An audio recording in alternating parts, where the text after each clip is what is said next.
É uma voluntária para receber a tua palavra. Estamos, Deus, ansiosos para aprender o que o Senhor tem para nos ensinar.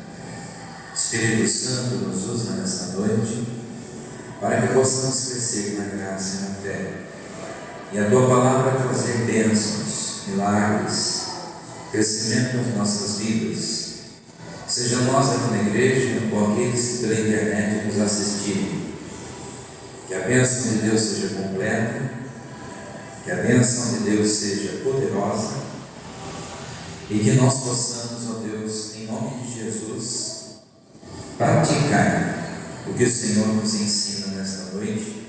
É o que nós pedimos e te agradecemos em nome de Jesus. Amém? Glória a Deus. Sente. Em nome de Jesus, boa noite, irmãos. Sejam bem-vindos, Deus abençoe. Noite abençoada essa, hoje é dia 19, né? 19. Começamos a noite aí com uma chuva gostosa, não uma chuva que estraga nada. Eu espero que pare a noite inteira chovendo e molhe bastante, deixa mais refrescado o tempo. Estava muito quente, né, doutor Nicolas? Sabia que Dr. Nicolas rima com delegado Nicolas? Pensou? Ou embaixador Nicolas? Cadê? Isso é uma profecia de Deus. Toma posse. Falou, tá lá. Sabe quanto ganha o embaixador? Nem queira saber que você já vai desmaiar já. Você vai falar, é meu, benção. Olha, vamos à Bíblia Sagrada. 1 Reis, eu estou numa sequência de ensinamento. Quem está faltando, ou está faltando por muita necessidade, ou porque não está muito compromissado com o sistema de ensinamento, que é sequencial, para a gente poder fazer prova com Deus.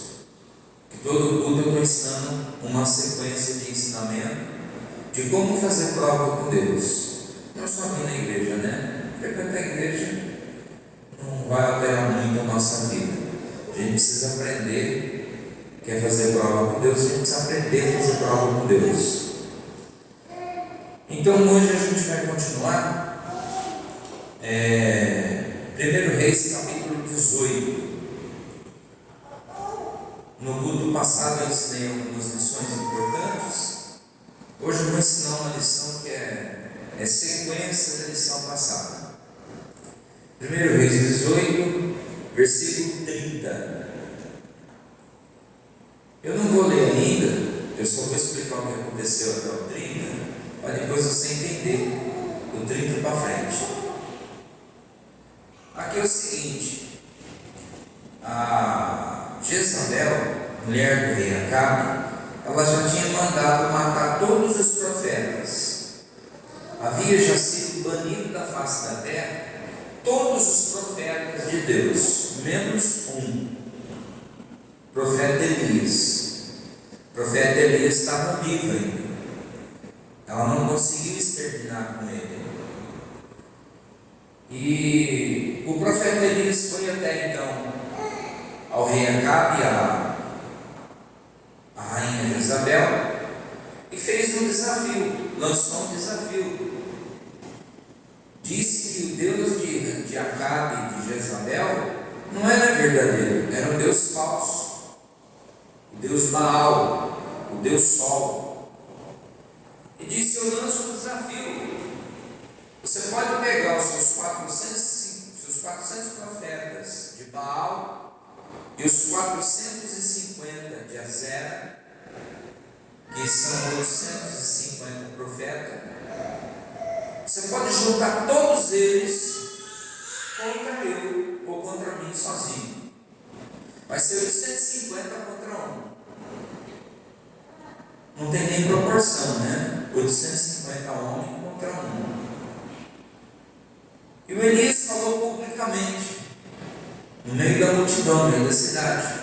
O Elias falou: eu desafio vocês para uma batalha espiritual. Qual é o desafio? Eu desafio vocês, das 6 da manhã ao meio-dia, vocês clamarem ao Deus vocês. Vocês podem fazer o ritual que vocês quiserem, a oferenda que vocês quiserem, fazer o que vocês quiserem, para o Deus de vocês responder com fogo. Se Ele mandar fogo do céu e consumir a oferenda que vocês ofertar, então vocês me matam, porque o meu Deus não é verdadeiro. Se o Deus de vocês não tiver poder, não for verdadeiro, for falso, Ele não vai responder com fogo. Aí 12:00 entro eu, e eu vou clamar ao meu Deus do 12:00 até as 18 horas, sozinho. E se o meu Deus responder com fogo e consumir a oferta que eu colocar, eu mato todos vocês à espada. E o meu Deus vai ser reconhecido na cidade inteira, e todo mundo vai se curvar diante de Deus. Essa era uma estratégia magnífica, porque ele não tinha condição de lutar contra o exército de Jezabel. Humanamente falando, ele não tinha condição de lutar fisicamente. E a Bíblia diz que o povo da cidade, ouvindo esse desafio, gostou. E o povo disse: aceita, aceita, aceita. A rainha não teve outra opção a aceitar o desafio do profeta. Aí no dia seguinte, chamou os 850 profetas, os 400 de Baal, os 450 de Azer. 6 horas da manhã eles começaram, colocaram as carnes, os novilhos, os cordeiros, a lenha e tal. Eles pegavam umas cordas com umas navalhas, sem camisa, e eles se cortavam, eles batiam nas costas e arrancavam pedaços de carne, eles se mutilavam e clamavam a Baal. E eles ficavam sentados em cima de uma pedra e falavam: cadê o Deus de vocês? Ele foi para a praia? Parece que ele está querendo ouvir vocês, não. Ele ficava tirando sarro. Deu 12:00 e nada. Aí Elias falou: bom, Deus de vocês não é Deus, tiveram que sair fora. Agora entra a nossa mensagem. Eu estou resumindo, tá, para você. Uma passagem muito bonita, mas eu estou fazendo um resumo bem sucinto para você entender. Versículo 30 diz assim: então Elias disse a todo o povo: aproximem-se de mim. E o povo aproximou-se dele. E Elias fez o quê? Qual foi a primeira coisa que Elias se preocupa antes de pedir prova a Deus? Essa é uma pergunta que você não pode esquecer. Não adianta você sair pedindo prova para Deus. Deus, porque eu quero te provar, porque eu preciso de uma resposta. Não faça essa besteira. Deus, porque eu preciso, porque o Senhor é Deus, porque o Senhor tem poder. Não precisa fazer essa besteira, que você não vai ter resposta. Deus tem poder, Deus pode te responder, mas Ele não vai, se você começar pelo caminho, das pedras. O caminho é errado. É o caminho errado.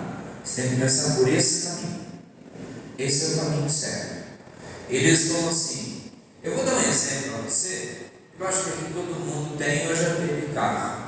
Tá? Então você tem um carro. O seu carro é possante. Tá? Possante, forma de expressão. O seu carro é um carro 2.0. Então o seu carro anda em torno de 200 por hora. Qual que é a parte mais importante do seu carro? A carcaça, os pneus, o acelerador ou o motor? Qual que é? O motor? Só que o motor está com... como fala, a carcaça está com a blindagem rachada. Está vazando óleo. Está misturando água com óleo. E você está pau. tora o pau. O que acontece com esse carro? Ele vai parar, vai travar os pistões. Então não adianta você ter uma máquina na mão se ele está vazando óleo, se ele está entrando água ou misturando com óleo. Não adianta você ter uma máquina na mão se ele está com o motor com problema. Se ele está com problema na camisa, no pistão, ou coisa assim dentro de carro, tá? Então o altar do seu carro, se a gente simbolizar, seria o quê? Motor. Então o que você faz? Você pega o carro, a primeira coisa que você tem que ver antes de pegar o carro é se o motor está bom. Quando você vai comprar um carro, a primeira coisa que você tem que ver é se o motor está bom. Isso é um fato. Qualquer um de nós que sabe quando a gente compra carro, a primeira coisa que a gente tem que verificar é o motor. A gente não olha se o carro é bonito. A gente tem que verificar se o motor tem procedência, se o motor vai aguentar, se o motor não está fumando, se o motor não está batendo, se o motor não está vazando, se o motor. Não é isso que a gente tem que fazer? A gente tem que fazer isso. O que o Elias fez? Elias não fez oração. Ele não perdeu tempo para orar. Ele não foi orando, ele não foi dobrando o joelho, ele não foi chegando falando com Deus. Ele chegou já chegando e consertando tudo que estava de errado. Então o primeiro passo que eu quero falar para você é, nesse propósito que a gente está, eu não posso dizer a você, eu não tenho essa autonomia para dizer a você o que está de errado na sua vida. Eu acho que cada um tem que olhar para si e ver o que está de errado. Eu sei o que é certo e o que é errado, mas eu sou só pastor, eu não sou seu dono. Igreja não é dona de ninguém. Eu sou só pastor. Você está fazendo um monte de coisa errada, mas você tem que continuar fazendo um monte de coisa errada. A vida é sua. Então você tem que se analisar e ver se o teu altar, antes de você começar o propósito, antes de você querer pôr Deus à prova, se esse altar não precisa ser consertado, se você não precisa dar uma reparada nesse altar. Porque minha mulher, não estou falando de ninguém a não ser você, eu, individual. O meu filho, não tem nada a ver com o filho, tem a ver com cada um de nós. Tem gente que não está nem aí com a pipoca, é o problema da pessoa. E a pessoa vai falar assim, eu não concordo com o direito da pessoa, vai ficar no fundo do poço o resto da vida. E vai querer culpar os outros, ou culpar a igreja, ou culpar a Bíblia, o bispo é fraco, a igreja é fraca. Pode fazer, mas o problema é a pessoa. Primeiro passo, eu preciso fazer um exame de mim e ver o que está de errado na minha vida. Bom, isso está errado, isso está errado, isso está errado. Então o que eu preciso fazer antes de qualquer coisa? Eu preciso consertar isso aqui. Eu quero fazer prova com Deus. Eu vou consertar isso aqui. Não é porque o bispo me mandou, não. Porque o bispo não manda em mim, não tenho dono. Nem minha mãe mandava em mim. Vou consertar isso aqui. Vou acertar isso aqui. Isso chama-se reparando o altar. Você é o altar de Deus. Você é o altar de Deus. Então eu estou começando a consertar isso aqui. Por exemplo, estava falando, né? Sentindo aquelas coisas e tal. Depois que começou a falar o nome dos filmes, meu amigo, assistindo esse tipo de filme que você está assistindo, você vai ver e sentir esse tipo de coisa mesmo. Depois eu conversei com sua mulher te fala para você. Tem coisa que a Bíblia diz, um abismo puxa outro abismo. Abismo puxa outro você faz uma coisa, tem outra consequência. Você faz uma coisa, tem outra consequência. E assim sucessivamente.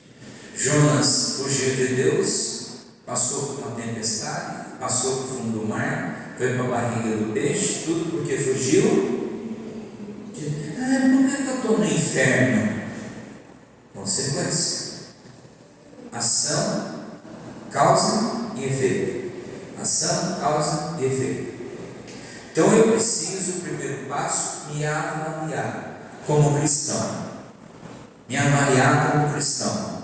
Bom, como cristão, eu tenho dado um bom testemunho, eu tenho evangelizado pessoas, eu tenho trazido pessoas para o Evangelho, eu tenho vindo à igreja, eu tenho dizimado, ofertado, orado, jejuado, eu tenho procurado ser um cristão melhor. Não é 100%, porque ninguém é 100%, mas eu tenho procurado melhorar. Não, então eu preciso melhorar, eu preciso começar a consertar, porque o barquinho que está quebrado, ele vai afundando. Se eu não conserto, ele afunda. Eu preciso começar a tapar os buracos desse barco. Mas é pequeno, mas de grão em grão a galinha enche o papo.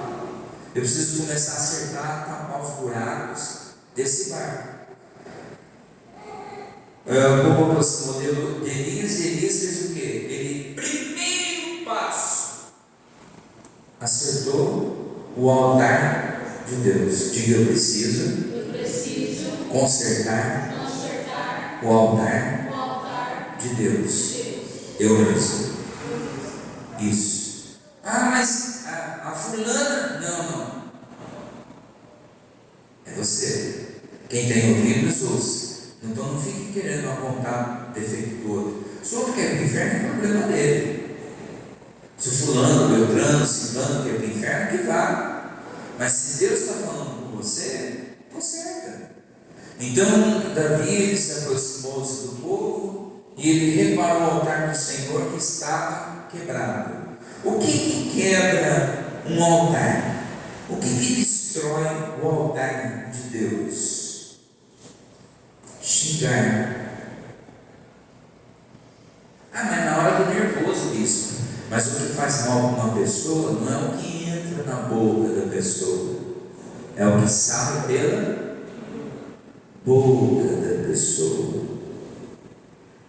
Palavrões, xingamento, negativismo, ser pessimista, esse tipo de coisa é brecha. Pensamentos negativos, talvez você não fale, mas tem pensamentos negativos, rinchas, porque eu não gosto de fulano, ciclano, queria que fulano morresse. É isso que é ser cristão? Você deve orar até pelos seus inimigos. Inimizades. Você não é obrigado a gostar de ninguém, mas você é obrigado a amar todo mundo. Amar e gostar são duas coisas diferentes. Eu posso amar todo mundo, mas eu não preciso gostar de ninguém. Amar o que é? O amor de Cristo. Senhor Jesus, guarda, abençoa, prospera aquela pessoa, em nome de Jesus. Mas eu não preciso gostar de estar perto daquela pessoa. Eu não preciso estar perto daquela pessoa. Eu só quero que Deus abençoe aquela pessoa, de preferência bem longe de mim. Mas eu não preciso ter raiva daquela pessoa. Falta de comunhão com Deus, não ora, não jejua, não lê a Bíblia, mas quando para na frente da televisão parece uma coruja. Desliga, eu não dormi, não, deixa eu ver mais um capítulo da série. Vamos ler a Bíblia, eu não estou cansado, estou com sono, amanhã eu leio. Não lê a Bíblia, a maioria dos casais, a maioria das pessoas não lê a Bíblia em casa. E vai. Por exemplo, de quem que Deus, na Bíblia, acertou um altar em 3 dias? Vocês lembram de uma pessoa que o altar foi acertado em 3 dias na pancada? Começa com S. Sara? Não, foi na paulada. Não, 3 dias.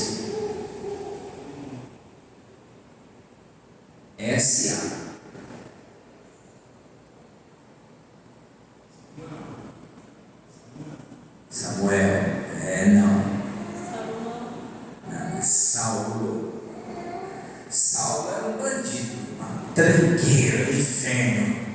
Aí ele viu um clarão, ficou cego. Deus falou com ele. Em 3 dias ele não comeu, não bebeu, jejuou. Deus falou com ele orou. Filipe foi lá, se converteu, o Espírito Santo veio sobre ele. O cara saiu de lá convertido, abandonou o Império Romano e saiu de lá uma bênção, porque ele consertou o altar dele em 3 dias.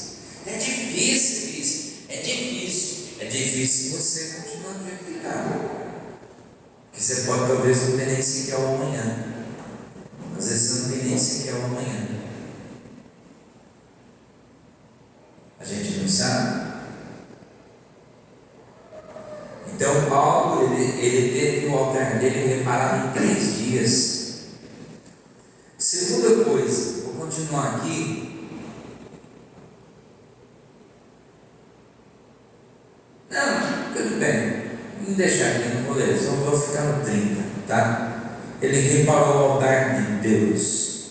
Segunda coisa, ele reconheceu os seus erros. Eu vou usar aqui um apóstolo. Jesus falou para ele assim: ó, Satanás vai passar a perna em você, mas eu vou orar. Não preciso, porque eu estou firme, estou forte. Já caiu, não? Quando o galo cantar 3 vezes, você vai ter me negado. Pedro. Aí, ele negou Jesus 3 vezes, o galo cantou, ele começou a orar e chorar amargamente. Ele se arrependeu amargamente. Você tem que reconhecer os seus erros e se arrepender dele, e procurar não fazê-lo mais, porque não adianta você se arrepender dos seus erros agora e amanhã você continuar fazendo tudo de novo. Não quer dizer que você vai virar santa. Lembra daquela prostituta que a pessoa queria matar uma pedrada? Jesus falou assim: filha, nem eu te condeno, vá e não peques mais. Jesus não falou que ela não ia pecar mais. Jesus falou para ela assim: ó, vá e não fica mais se prostituindo.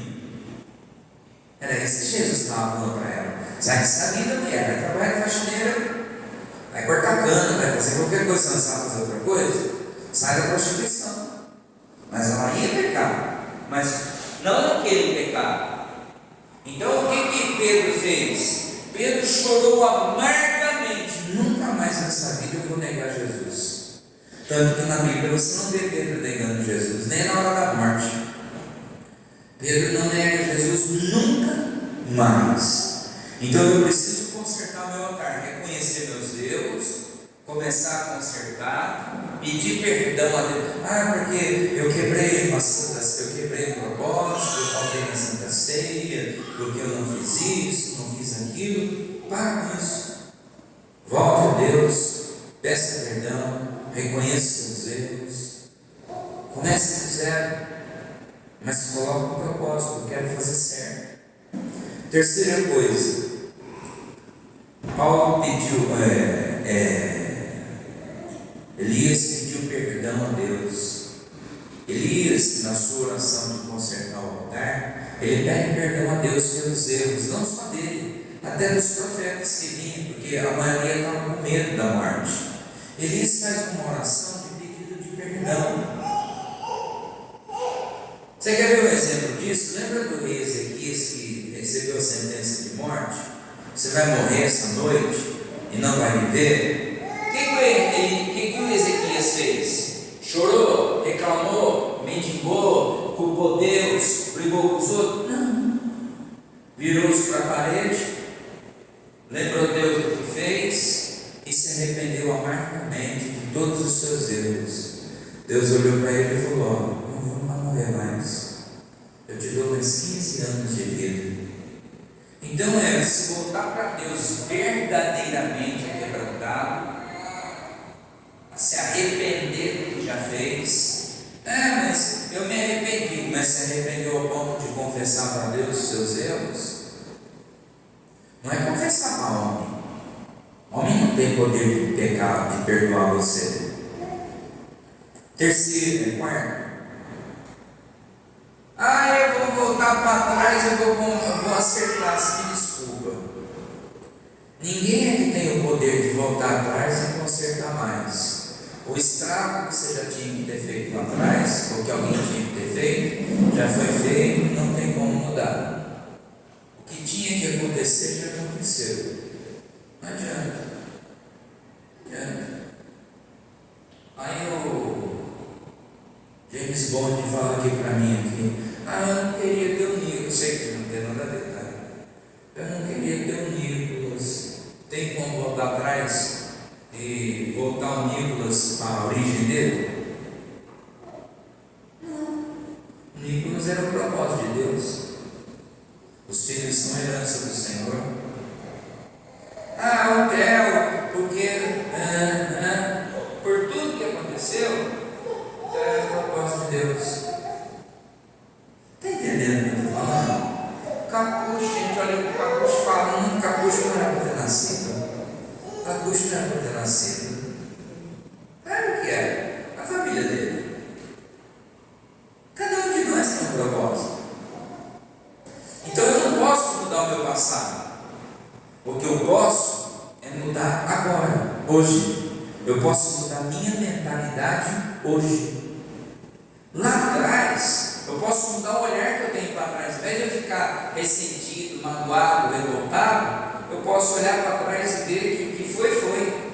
Está feito. Mas daqui para frente vai ser feito diferente. Quando Deus fez uma aliança com Abraão não foi lá atrás. Deus, eu quero consertar tudo que foi feito. Não, Abraão, nós vamos fazer uma aliança daqui para frente. Então, quando a gente fala de fazer prova com Deus, é consertar o altar, se arrepender, se consertar e fazer uma nova aliança. Não é que você está desviado. Uma nova aliança, uma nova concepção, uma nova ideia de que você tem, de que fazer prova com Deus é uma coisa muito séria. De que você está mais maduro hoje do que quando você começou na igreja. Quando você começou na igreja, você não tinha entendimento. Quando você começou na igreja, você aceitou Jesus, aquela coisa toda, mas várias coisas aconteceram, você errou, você fez, não importa. Mas hoje a mentalidade que você tem, Deus, eu quero renovar minha aliança com o Senhor, só que com uma maturidade diferente. Eu quero fazer uma aliança nova com o Senhor. Não é negociar com Deus, é você ter uma maturidade diferente. E para terminar, nova aliança, cercada aqui para frente, nova aliança, já falei do Abraão. Então aqui, só para a gente entender, eu quero provar de Deus. Nós vamos fazer esse propósito, mas eu preciso entender que não é só vir na igreja aqui, 1 ou 2 dias, e eu quero entrar nesse propósito, eu quero provar de Deus. A pessoa vai ficar sem receber o que ela quer. Por quê? Porque ela não pegou a linha de raciocínio. Porque Deus não é um Deus jogador. Ele não está jogando com ninguém. Ele quer nos ensinar a seguir o passo a passo de quem é Deus. Como Deus quer agir na nossa vida. Por exemplo, o irmão está com problema na coluna, que diz: Deus, eu quero provar do Senhor. O Senhor disse que cura os enfermos. Eu quero ficar livre dessa hernia de disco. Eu já vi gente ser curado.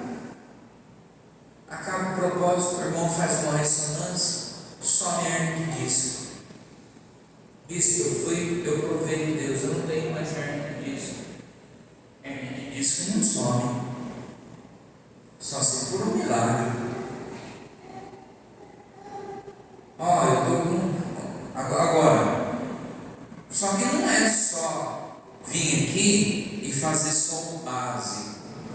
Deus não vai responder porque você faz o básico, porque você dizima, ou porque você oferta.